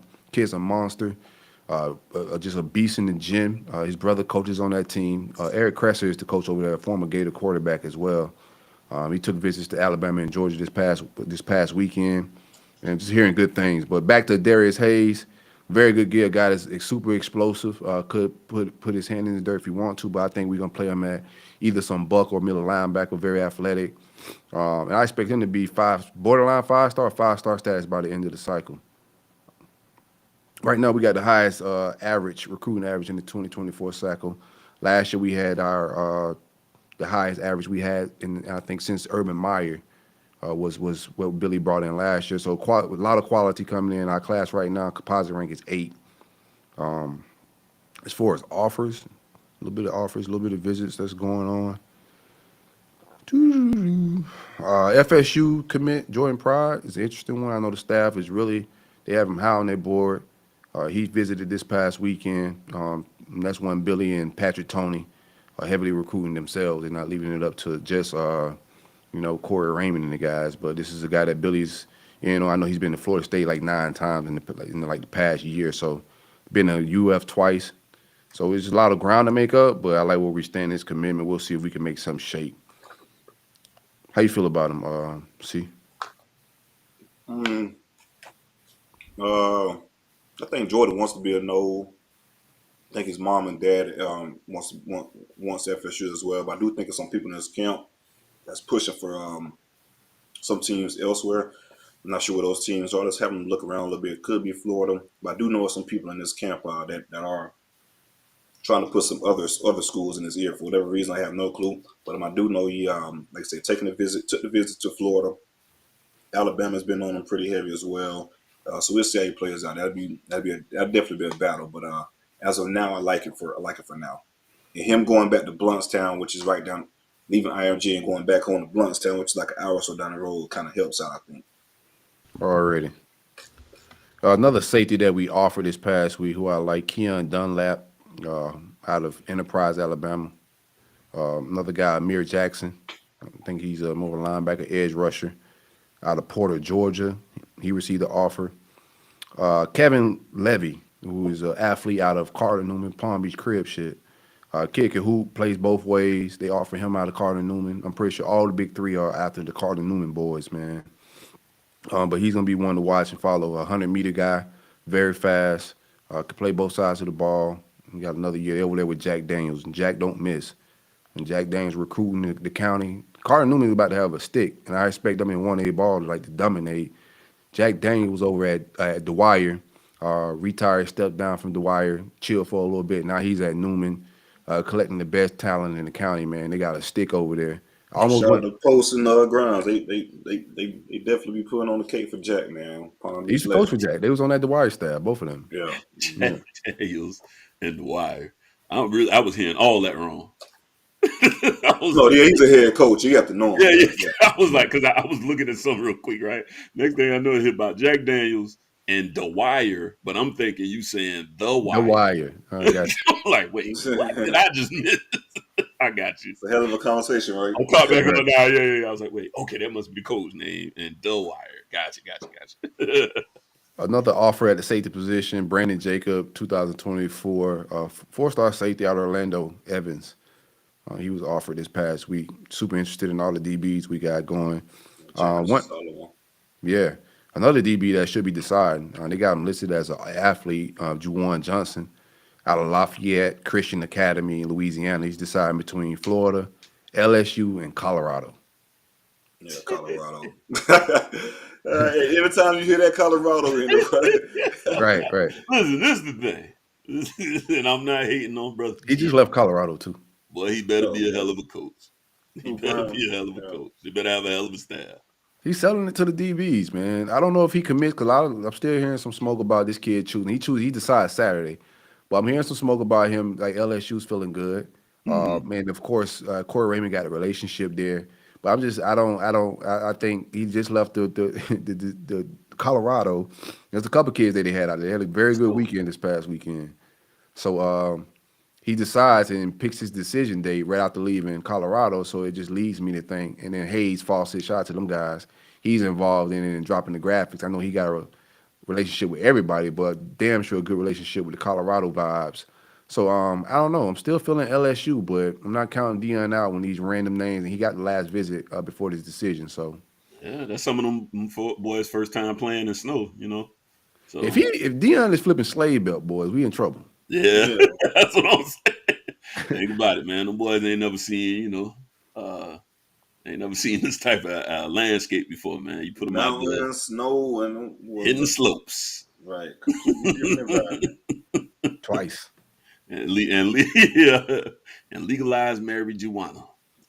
And you got his head coach over here with gold chains on and all that type of junk. The gold whistle. That's kind of I like the whistle. I ain't gonna hold you. DeAndre Robinson was another offensive lineman from Orlando area that was out there enjoying the vibes. I saw that. Yeah. I mean, hey, he's got that new car smell, coming off some winning seasons over there, even though he didn't quite seal the deal on him, but and he Deion. So I expect some of this to go down. And we're in the dead period right now. I know you guys got to get y'all 2024 stuff off, but right now the dead period started like 2 days ago, runs through the end of February. Coaches can't communicate. We don't know what it is. Coaches, they can communicate with prospects via text and Zoom and shit like that, but players can't take visits. Coaches can't visit players on campus and that type of vibe. So it's a dead period. It's not a quiet period, but it's definitely a dead period. The visits are going to slow down a little bit. So we had that January rush. It'll shut down February, then it'll pick right back up. How would it do? You good? Oh, I thought you froze for 2 seconds. Real quick, we were talking about the preferred walk-on thing. We got one. Kid Lassiter played linebacker at was it Dillard or Columbus? One of the two. And it just got me to thinking. I was like, yeah, but we private, bro. Like that's crazy talk. Well, your parents got you some Florida prepaid college shit going on. I can see it. Okay, all right. I still would pocket that bread because you could pocket that money, man. That's the preferred walk-ons. They ain't paying the full amount. Yeah, the whole ride. Yeah, some ways around some stuff, but he wasn't. Once Silk started talking about his guys' opportunities, I started looking at ours. I was like, nah, his wasn't the same. Yeah, well, we got about 3 or 4 preferred walk-ons. I ain't naming not one of them others, boy. I wouldn't care. Boy, better get on that practice field and earn something for me. They might just be in the city for the vibes, though, man. Like sometimes I cared less, right, until I started looking at his other offers. I was like, nah, there's some situations where you get some guys like, hold up, like Ward, for instance, like that was a that's different type right. of preferred walk-on.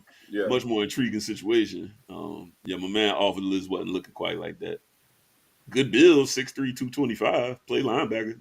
But, better get out here and give me my scout team a good look first. Then we'll start talking. Hey man, listen.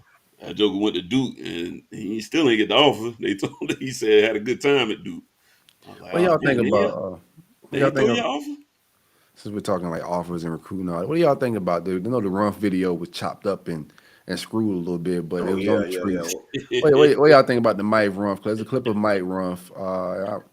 Let me find. I got to find the video. Find the video real quick while we talk about it. If you can, send it to me, Taylor gang in the background.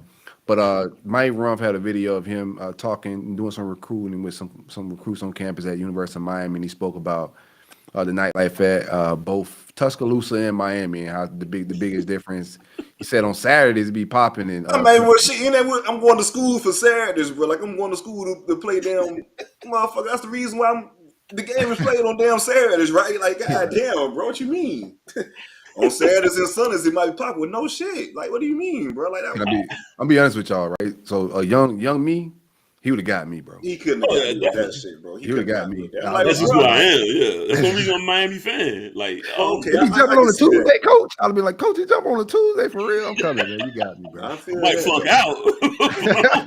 I definitely I'm feel gonna be that. there at least one good semester. But then also, man, we talk about this shit all the time. It depends on what type of kid you are too. Like these big time cities, like Miami has its perks, and we love its fucking perks. But you compete with a lot of motherfuckers at damn Miami. Yeah, Like it's a lot of. you the man at Bama, and you fucking beat Auburn, or you know what I'm saying, some wild shit. Like you going crazy that night. Like you the man.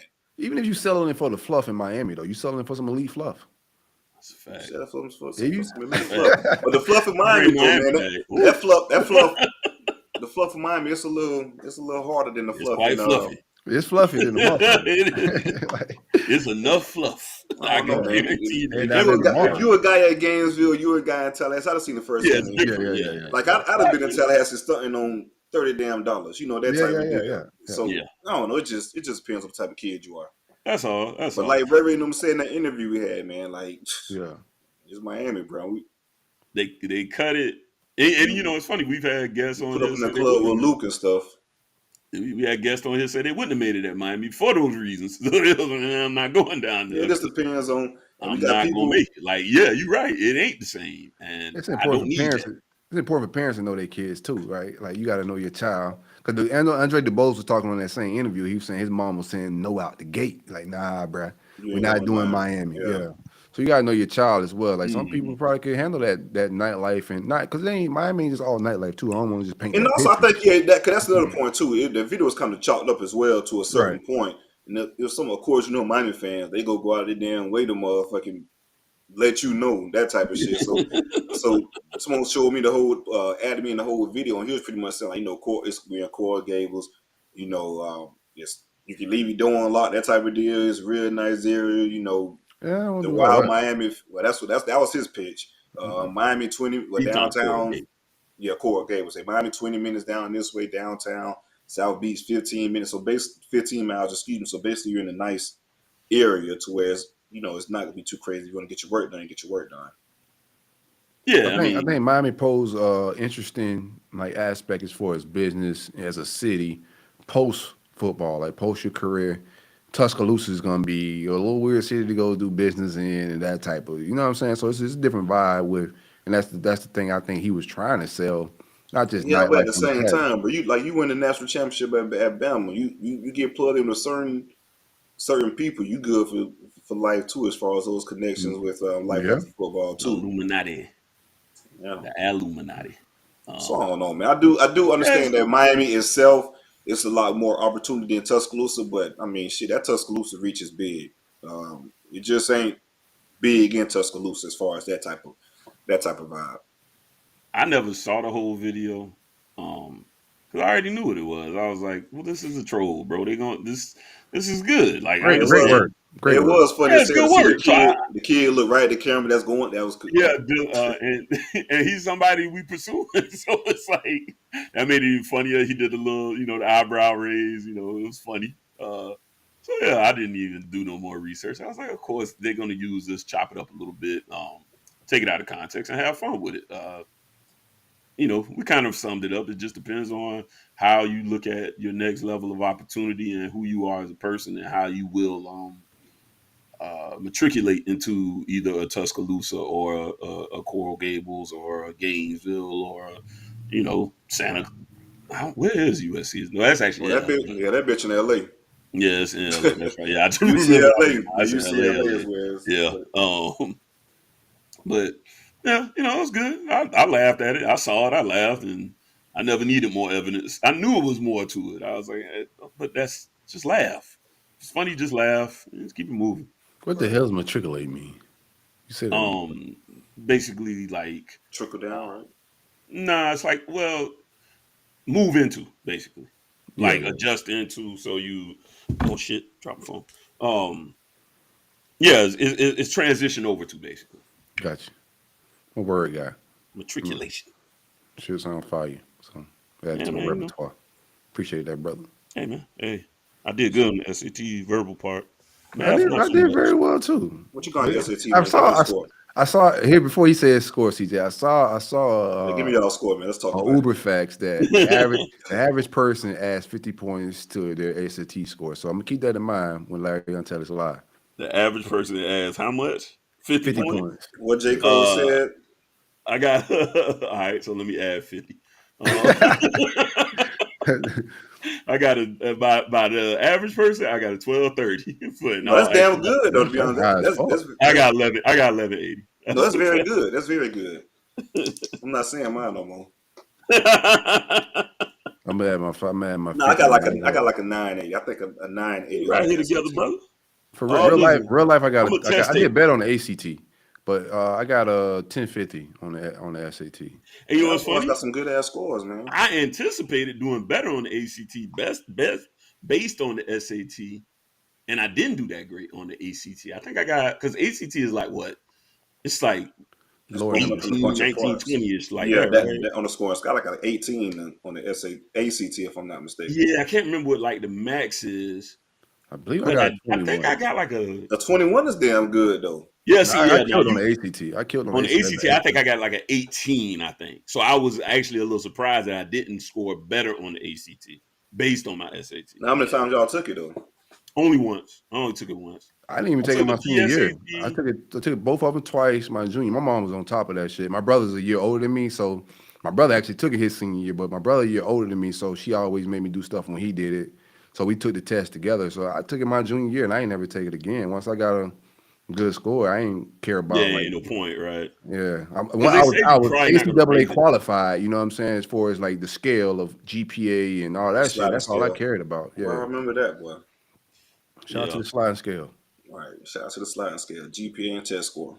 Get that high GPA, you can get a low test score, man. Right, you know K through core classes. Put that work in, man. Facts. Yeah, my SAT score brought along a lot of scholarship offers. After that, because my grades was not it. I was never as focused as I should have been on taking care of like all the little stuff, schoolwork stuff. That's the first thing when I got my test score. The first thing the guidance counselor said, like, bro, if you tried, the military came stronger than the motherfucker. Like after those tests, like Air Force. Oh, yeah, for sure. I was almost Air Force for sure. Yeah. Definitely. I kind of wish I would have in retrospect, but no, I'm still cool. Yeah, what it is. Air Force is a cool military branch, but still, that's the only one I really want to do. I think I got personality for it. He sold me on dorms. He's like, "Oh, no, we don't stay in barracks, stay in dorms." I was like, "Oh, wait a minute." Now. They say Air Force take care of the best, man, as far as that type of stuff. They almost sold me on, hey man, you about to go make money. These boys about to just go get loans. Yeah, that. Come on. They almost got. I guess that was close. Right. Anywho, what are we talking about? Anyways, you got any? I don't have a lot of news outside of obviously we already talked about the Gaddis official firing at this point. I got a few offers to go over. Wait, is there anything else? Let me go first, bro. Yeah, bro. You good. Get in your bag, man. Get out of the way. Since you had the Gaddis news and all of that a little bit. Feel the pride over here a little bit. You feel the pride, bro?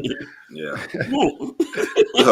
But now, first off, we did get a commit last week. I know at the end of the show, I kind of hinted that FSU could be getting some good news with TJ Abrams, 4-star receiver out of Fort Myers. So he did end up committed to FSU. Really good get for the staff. Blazer, 10'6", 10'6", guy. Just could take the top off of defense. Not just take the top off of defense. He scores in a multitude of ways. Am I frozen on screen? A little bit. Yeah. Give me a second. Never know. I forgot to put my hat back on. Shout out to CJ refreshing a little bit. We'll get back into this Florida State talk. My apologies. Good? Yeah, the refresher. Damn city been drilling around my crib and been messing up internet connection. But what they told you, huh? Like I see it for myself, brother. I see it for myself. You understand now. You know about drilling it. But now the whole neighborhood been complaining about it too. Like, okay. I think they're trying to strengthen the lines because they're building more houses out this way. So that's probably the case. Gotcha. But back to TJ Abrams. Yeah, like I said, he scores in a multitude of ways. You just get the ball in his hands. And he's just a playmaker. Screens, runs, around the edge, running back. So just his skill set pretty much balls well with the type of players Mike Norvell like to recruit. He can just score in different type of ways and be a playmaker. I think he could be a running back and a receiver. Just depends on where you want to put him. But I also think if he's actually developed and coached, he could be a hell of a receiver as far as route running and things like that. Just doesn't have that coaching to this point. FSU had their third junior day this past weekend. of this month, and they've been a pretty busy month for FSU. So shout out to them. Hosted their third junior day before the end of before this dead period arises. And a couple of names on campus that I want to talk about. There were some pretty interesting names. First off is Ricardo Jones, defensive. No, sorry, not Ricardo Jones. My apology. That's a safety. He was there. He was there also. But I'm going to talk about a defensive tackle, Nasir Joseph Johnson. 6'4", 300-pound athlete from Dublin, Georgia. Recently recently visited FSU, and FSU was one of the first teams to offer him. He's an underrated kid. He doesn't even have a 247 ranking, but he recently just got offered by FSU, Kentucky, Georgia, Southern, and Miami just followed also. I think they offer him today, and I want to speak on that in a second. But we'll get to that in a minute. But I think Nasir Johnson is a kid that's going to definitely blow within these rankings. 6'4", 300-pound, really good athlete, can move around very well. I think his recruitment is going to blow up from a small town in Georgia. So, this recruitment is just starting to take off once the people start looking at this 2024 cycle and getting more word of mouth. Another offer that we had, and this is a pretty interesting one, a kid from Deerfield Beach who just transferred to St. Thomas Aquinas. Ronatus Frederick Jr., if I'm pronouncing that correctly.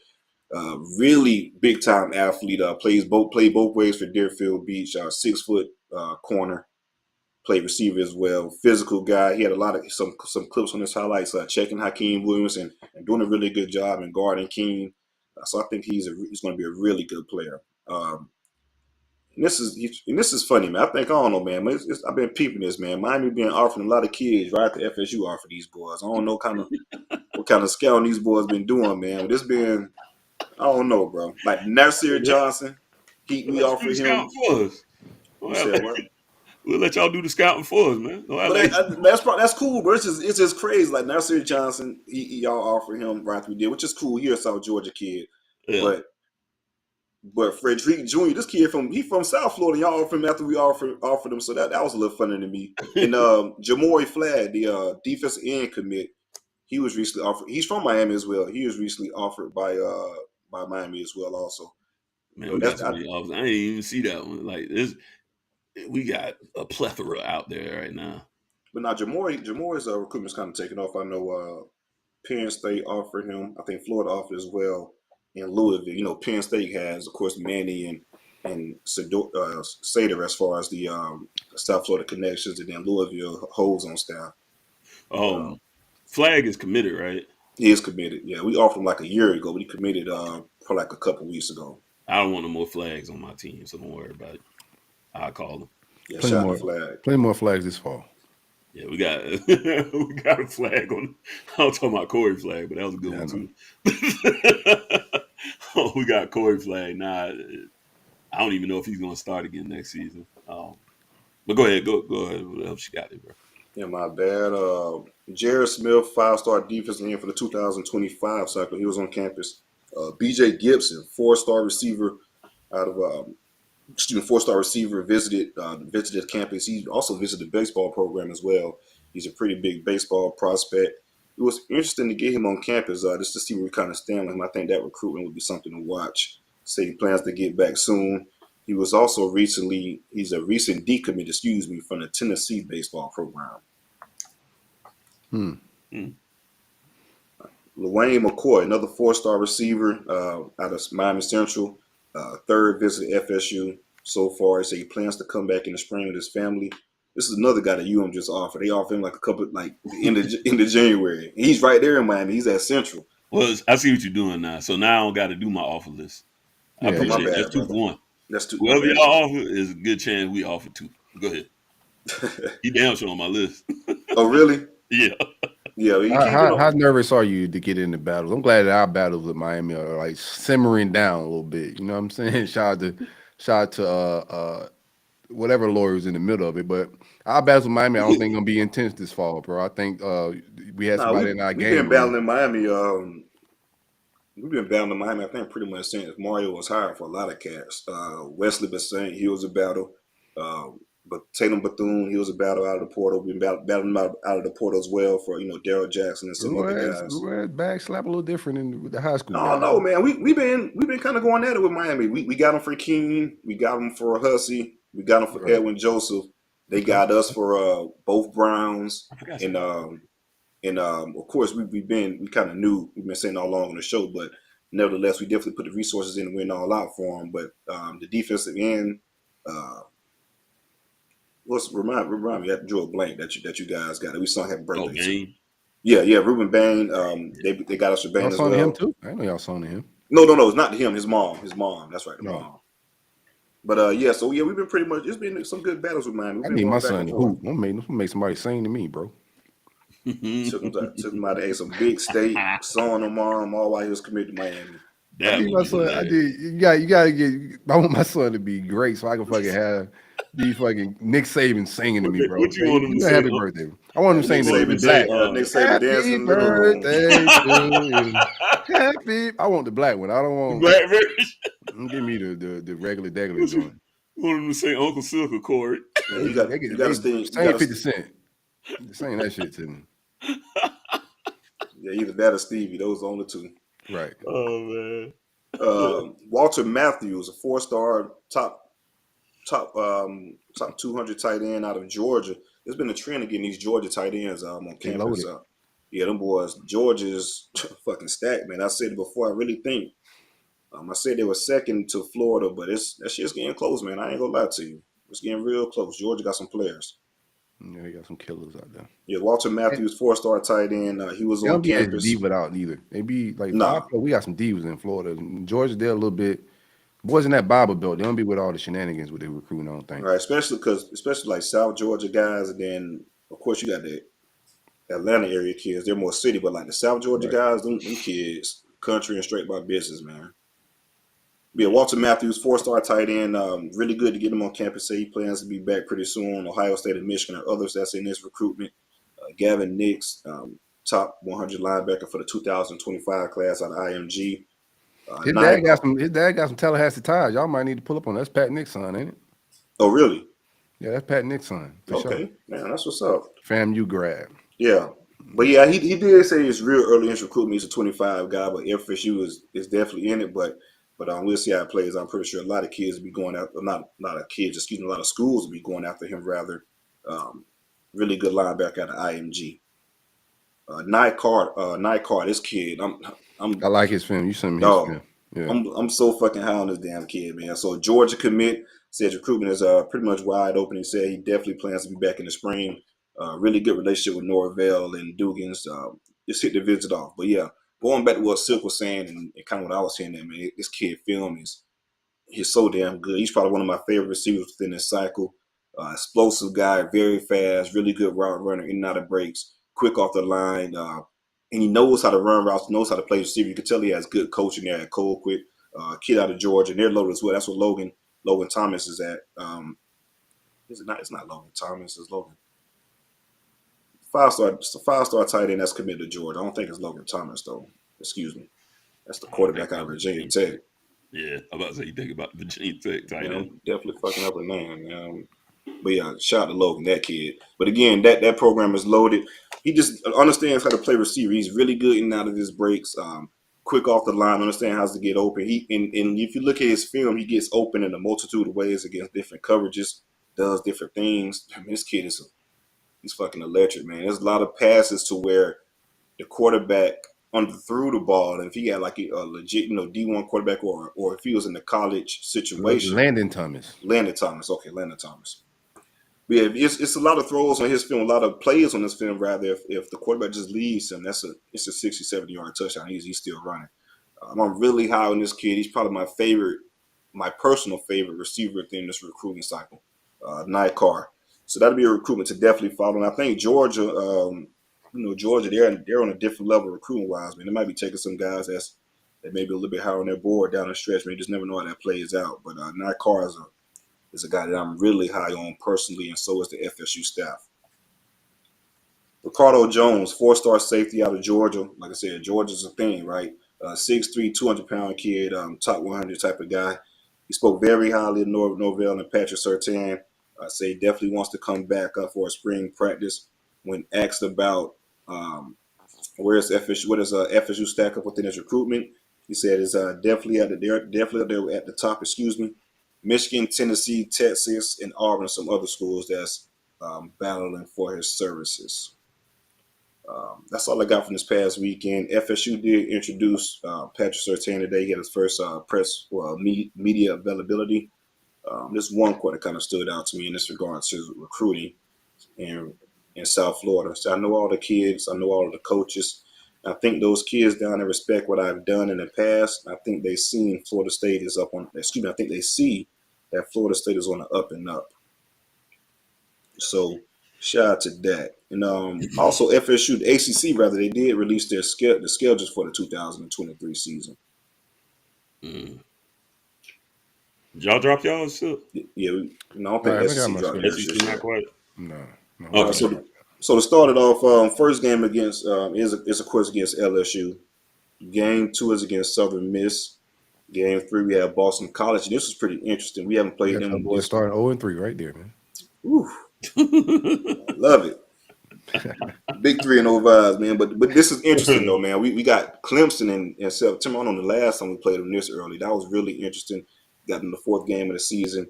Got a bye week after that. Then we have Virginia Tech, Syracuse, Duke, Wake Forest, Pitt. And then we tail out the November schedule with Miami, North Alabama, and of course that Saturday after Thanksgiving with Florida. So looking at the schedule, it's nothing too crazy. That Clemson game is kind of interesting to play. LSU and Clemson both in September. Florida and Miami both in November. I think 2 years ago we did that within 3 weeks of each other. So those are the things that kind of stand out to me. We could have pushed that Clemson game to September. We flipped them with Virginia Tech. That works out perfectly. But other than that, I mean, the schedule is a schedule, man. You got to play the fucking games. I'm not going to analyze that shit too deep and say FSU got holes or that. All that junk don't matter, man. You got to play the damn games you got to play. As simple as that. I don't think there's anything too crazy on the schedule. Just play ball. But I do think that having Clemson scheduled early in the season does kind of ball well for a possible rematch in December. Very good. Oh yeah, this is the first time. We just switched format, so it's top 2 teams. Correct. There's no Atlantic and Coastal this year. It's just best 2 teams in regards to the ACC, regardless of divisions. Well, that's Miami. Y'all had y'all shot, bro. It's over now. We got a visitor that's gonna be visiting us for a few days. Linebacker recruiting is going crazy with Jay Bateman. With Miles Graham and Darius Hayes already, but Chris Jones is a guy that's going to be visiting for 3 days in March. The number 10 linebacker in the country, number 110 overall. He just spoke very glowingly about Jay Bateman. I was ready to fire Jay Bateman off his linebacker recruiting last year, but he was able to grab some guys out the portal, and he's to a crazy tear right now. In recent months, Jones has pretty much said that Florida is recruiting him the hardest. He's communicating very heavily with Ohio State, Michigan, Maryland, Virginia Tech. He's from the Virginia area as well. He'll be visiting March 31st through April 2nd, a 3-day visit. We'll see how it goes, man. But, you're talking about an incredible elite haul if you could get 3 guys in the top 110 from one position group. He also visited during the season, enjoyed the atmosphere and environment and all that, so he's been there on the game day. He came for the UF-LSU game. So look out for that visit. We'd love to get him to pop while on campus. That would be crazy. We got the leader. Lagway's doing a great job with just recruiting these guys and trying to get guys in the fold to play with. This is one of the rare years where the University of Florida got their quarterback at the top of the cycle and they're able to sell on the trail and 707 events. Lagway was on campus over the weekend as well. Got to do some filming, some videography on the new View screen that they have. There's only, I think, like 10 of them things in the country. University of Florida got one in the new building. He was that first football player to use it.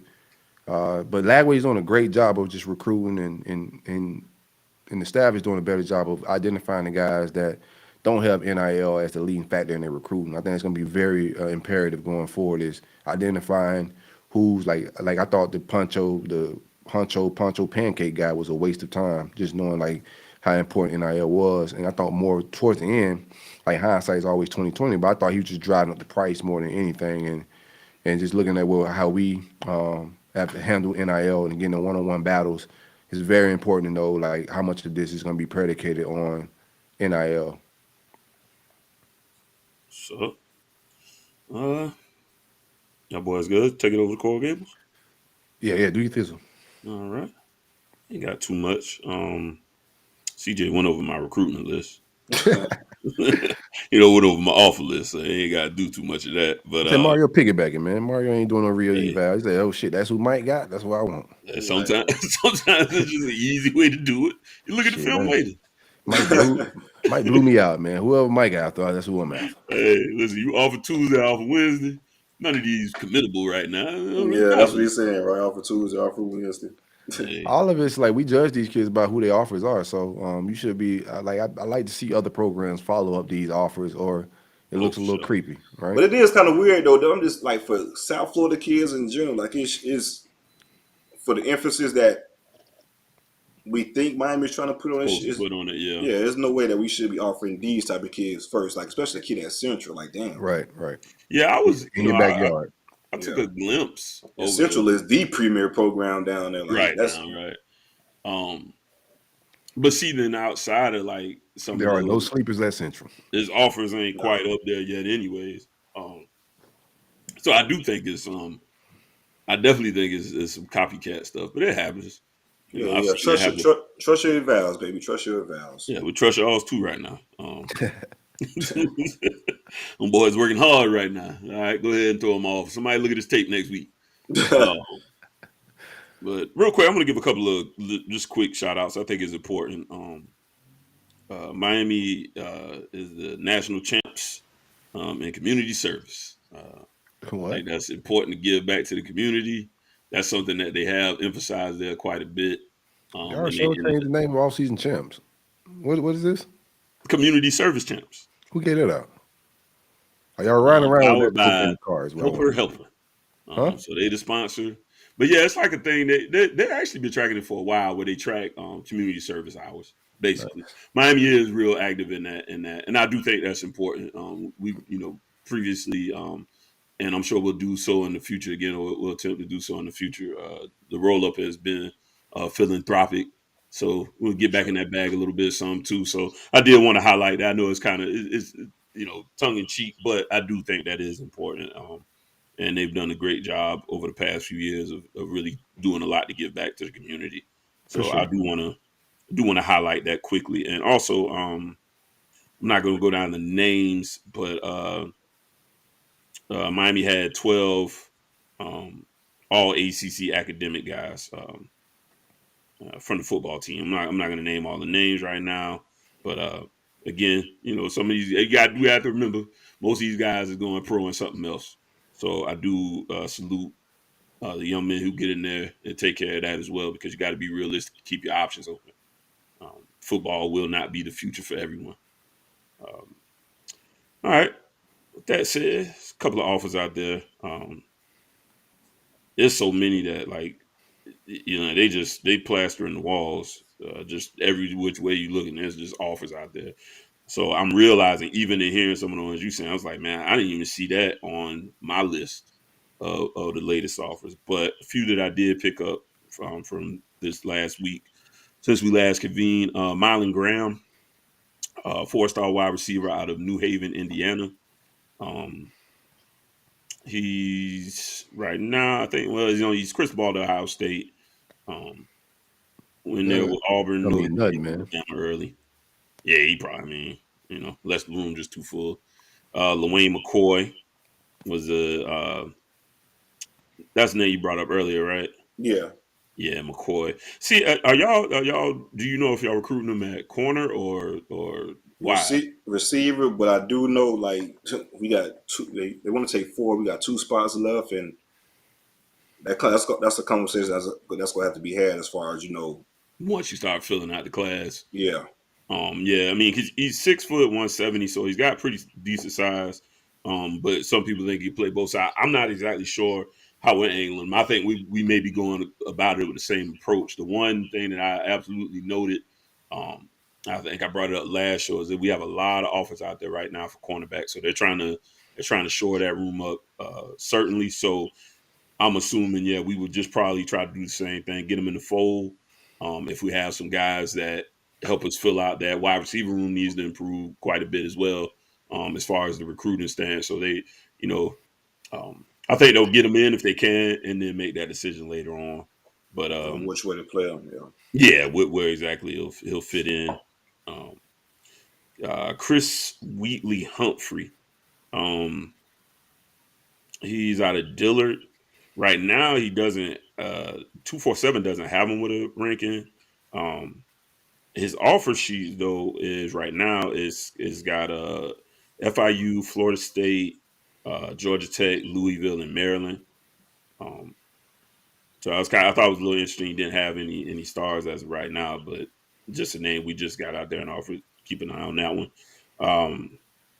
Kobe Young out of 5'11", 175 out of New Orleans, wide receiver. I believe right now his list, is Bama, Charlotte. It's got Florida State listed here as well, Louisiana Tech, and LSU. Tyshawn White, safety out of Buford, Georgia. That was another one you just said? Or nah? Nah. Y'all on here though. You say for who? I don't know who offered for. He's a composite 4-star safety out of Buford. Tyshawn White, 5'11", 187 safety. Got y'all here. Florida State, Florida Atlantic, FIU, Bowling Green, and Auburn is his list right now. Another offer out of Buford, Edric Houston, 5-star, composite 5-star defensive lineman, 6'3", 255. He's got the big boys in there. Clemson, Bama, Auburn, Colorado is now a big dog, I guess. At least in the recruiting trail as of right now. Another name to keep an eye on there. Let's see. Oh, actually, I'll take that back. Tyshawn White. I'm sorry, I had that list mixed up. Tyshawn White was his list is Akron, Appalachian State, Arkansas, Boston College, and Buffalo. Okay, so I did have that one a little mixed up. Dylan Hip, tight end, 6'6", 230 out of Scottsdale, Arizona. 3-star by 247. He doesn't have a composite just yet. Arizona State, Auburn, Baylor, and BYU are his offers as of right now. BYU or Miami? Wonder where I go. Like Brigham Young.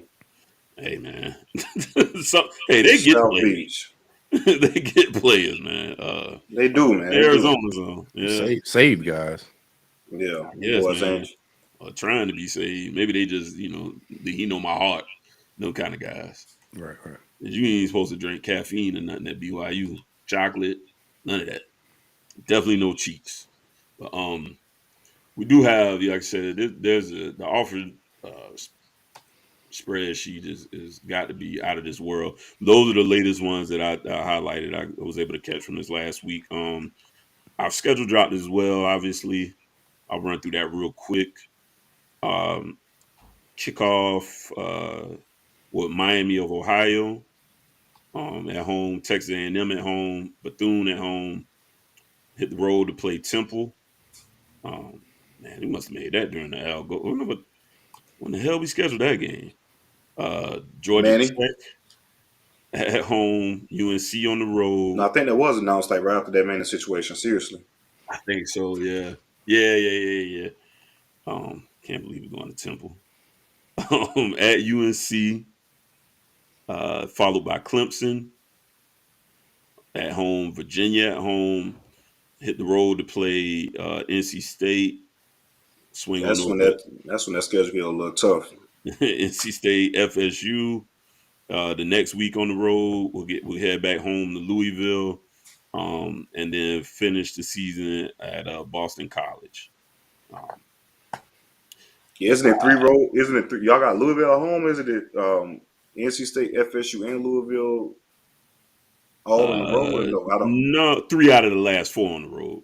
So Louisville is at home. So it'll be NC State, FSU, both on the road. We'll come home, play Louisville, and then head back out. Boston College up there in the frigid cold. We got a super chat from Sal Mojica. Miami the projects. Wait until they find out Gaddis wasn't the problem. Go Gators. I'm assuming. Yeah, I mean, now we kind of know that Mario's an OC killer, bro. Like that's been his reputation. So I mean, I'm pretty sure that's the overall college football fan that's tapped in a little bit is under that same impression. Like Mario has a rep, and it's gonna be interesting to see who he brings in. But we said this before he brought Gaddis in that he an OC killer. Well, I'm hearing he wants to hire both guys too, so I'm like, here we go. Who wants to hire both? Well, you remember like with Ponce. Oh, okay. I mean, he OC knows no right. So to speak. Bruh, you got to get out your way a little bit. I don't. Anyways, yeah, that's supposedly the word. So he was not letting or doesn't appear. This is the early word. I don't know, but it sounds like him. Doesn't appear to want to pass the reins on that. So we'll see. Can't be much worse. That's the curse right there, right? And then people that the fans, I'm sorry, man, the orange juice is killing me.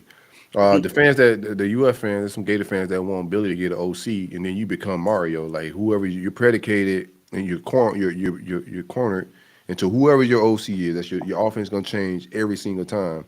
Because scheme wise, another thing you guys looking for like scheme. Because Mario has no real scheme. He has things he want to do, but he has no scheme that he could just anchor on and call plays himself because he's never done anything like that. Some of these coaches have to call plays. They have to have their offense. They have to have their style of things, or they're going to be pigeonholed and handcuffed to OCs. And as you can see, looking around the country, it's hard to find good play callers. Hey, it's like I said. Sometimes we got an idea. We right. I do think he's might be stepping on his own toes there. We'll see shortly. We'll see what this hire is. Well, I don't know if it's going to be shortly. To be honest with you, his timeline ain't on our time either. So, James Coley, come on down, man. I don't think it'll be Coley. But I mean, Coley naming out there. I don't think it'll be Coley. We'll see. I wouldn't mind Coley at wide receiver coach. Anyways, he can recruit, but that's about it. That's what I was telling people. Like, bro, like he definitely can recruit. But I didn't see any A&M receivers. I know part of that is Jumbo too, but just I don't know.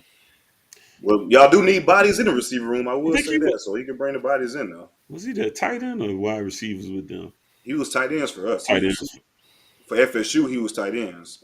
I thought he was for A&M too. Nah, he's wide receivers. He's receivers there.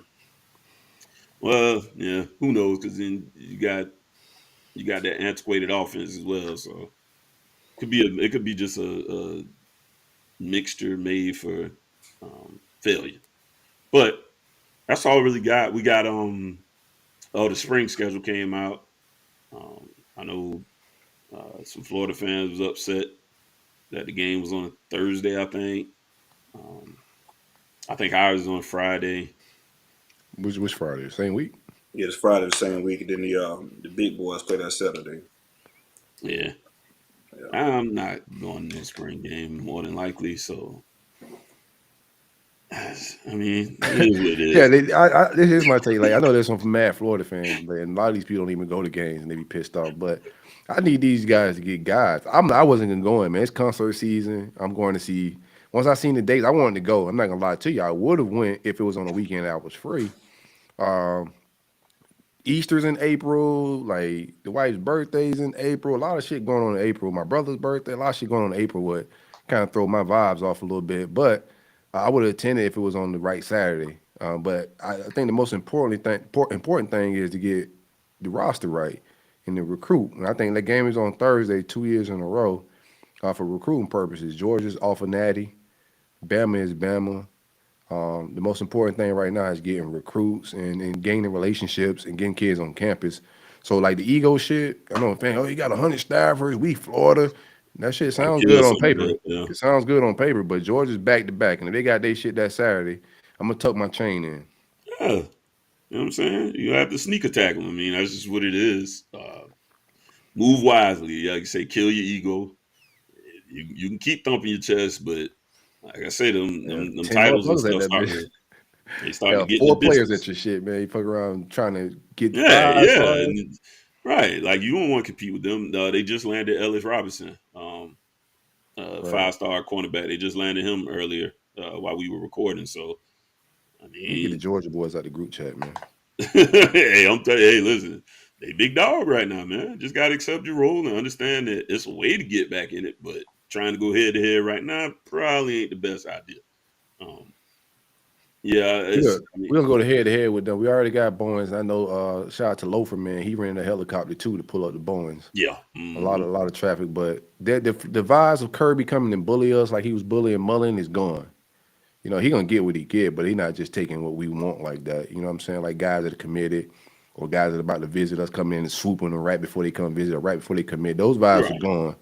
But you can't be competing with those guys because I know how they behind the scenes. I know how Georgia move, and they'll drop a duffel just for a visit. Right, and then, you know, yeah, like you said, you got a different fighter now. Mario's obviously a tenacious recruiter as well. So, but you talking about a spring game, man? Just go see it on Thursday, like you was gonna do anyway. Call in Friday if you got to. I guess I don't know the game, whatever you got to do. Go see the game, man. Hush all that noise. I don't want to see our spring game because I don't think we're gonna be playing a lot of guys. I don't think there's a lot I'm gonna be able to glean from the situation. To be honest with you, so. It's just I don't think I'm gonna be able to gain a lot of info. So I don't really care much about the spring game at all.